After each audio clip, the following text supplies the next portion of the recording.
15 మంది డాక్టర్స్ వచ్చారు. మరి నా ఆపరేషన్ స్టార్ట్ చేశారండి. లోపల నాకు మతి చేశారు, ఇక్కడ ఎముకల్లో పడుకోబెట్టారు.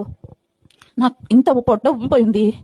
పడుకోబెట్టి డాక్టర్లు ఈ పై నుంచి ఇలా చీల్చుకుంటూ కింది దాకా చీల్చేశారు నా పొట్టను చీల్చినప్పుడు ఒక బెలూన్లో గాలి ఎట్లా బయటకు వచ్చేస్తుందో అట్లా బస్సు మనం గాలి బయటకు వచ్చేసింది.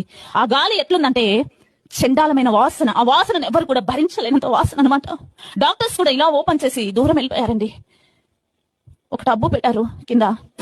డాక్టర్ చేయి పెట్టి ఆ పేగులు మొత్తం తీశారండి. ఇట్లా ఆ పేగులు తీస్తే కుళ్ళిపోయిన వాసన పేగుల్లో నుంచి వస్తుంది. డాక్టర్లే వామిటింగ్ చేసుకుంటున్నారు. నల్లగా అయిపోయిన పేగులు నేను చూస్తున్నాను పడుకొని. ఆ పేగులు తీసి టబ్బులో వేశారు.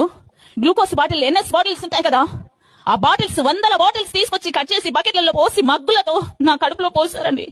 కడుపులో పోసి కడుగుతున్నారు. ప్రతి పార్ట్ పనికి రాకుండా పోయిందండి. నాకు తెలిసి నా కడుపులో కంపల్సరీ క్రిములు ఏర్పడి ఉంటాయి. అంత దుర్వాసన బట్టి అంత బ్యాడ్ గా ప్రతి భాగం అయిపోయింది. ఎంతసేపు కడిగారో తెలుసా అండి? 100 బాటిల్స్ కట్ చేసి బకెట్ల నీళ్లు పోసి కడిగారండి.